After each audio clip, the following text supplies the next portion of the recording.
Magandang morning mga ka-LA. LA ng Pilipinas. So magpapabili ng inumin ng aking manager. Bibilihan ko kasi sobrang galit na galit. Yan dun sa banda. Ayan. Nakikita nyo ang lalim ng iniisip.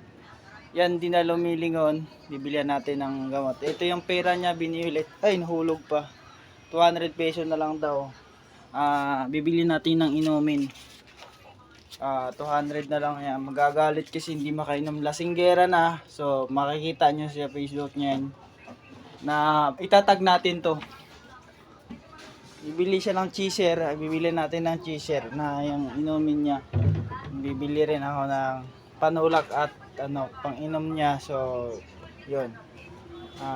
Di tayo magtatagal. Bibili na ako. Okay, so sasagutin ko na yung inumin niya. Matitira sa ating wallet dito. Alas 12 na, sakaduhan ka. Alas 12 na, walayo pa. Sagutin ko na yung inumin niya. Lasinggera yung manager natin. 1. Ngayon ka lang matitira natin. Matitira natin pera sa wallet. 2, 4, 6, 6.25 centavos pesos yung ating natira sa pera na to. Barya-barya na lang sa umaga. So hindi tayo konduktor, hindi tayo pasahero, sobra. Ay dagdag na lang natin.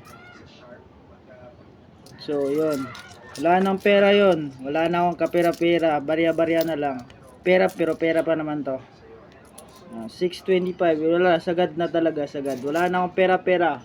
Pag may nakuha ako, akin yun. Yun, wala nang kalaman-laman. Pag may Ito, nakuha ako, akin yun. ito na. Bibili tayo ng inumin niya. Ay, nagwawala. Yan o, nagwawala. So, bibilihan ko na. So, bibili na ako. So, bibili ako ng inumin niya. Magwawala. Kasi pinagpawisan ako nang wala sa oras. Kinumot-kumutan niya. Buti, yung natin. Wala na siyang makakan. Sigurado So, ka. tara, let's go. Ayan na. Bibili na ako ng inumin ng ating manager. So, yun, naglalasing na yun. Dahil matubilihan itong inumin niya. So, bibili na ako. 30 pesos, may mabibili ka ng inumin. Ito na yun. 30 na yung pera natin.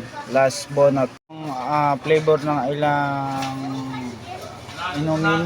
Yan, alkaline. Yung pangalawa, yung mineral. Ito sa bilihan ng ating bilihan ng inumin. Yan naman yung inumin. So yun tayo, di masyado makuha. So yun tayo lang. Wala tayong kapera-pera. Itong bayad na tong pera, ito pambayad natin sa pambili. So dito nga tayo sa GMB Drugstore, Cabalata 17. Mga tao dito lahat na money estudyante nagsubuyan lolo nila. Oh, baglas itong bata na to. Estudyante dito ng highway. So nandito nga tayo sa Barangay Tatalon Park. So may tinatayong building, tagal pang katawas tapos at dito at bibili lang ako na inom. Isang magandang morning at nakarating na tayo dito sa loob ng mansion niya. At ito na yung inumin niya. At ubusin to hanggang magdamag ng umaga. At ay nakarating na. Itong medyo mabigat-bigat yung inumin niya. At ay pakukuhain ko sa kanya. Hindi, ayaw niya akong tulungan. Anong dapat kong gagawin? Hindi niya ako tutulungan.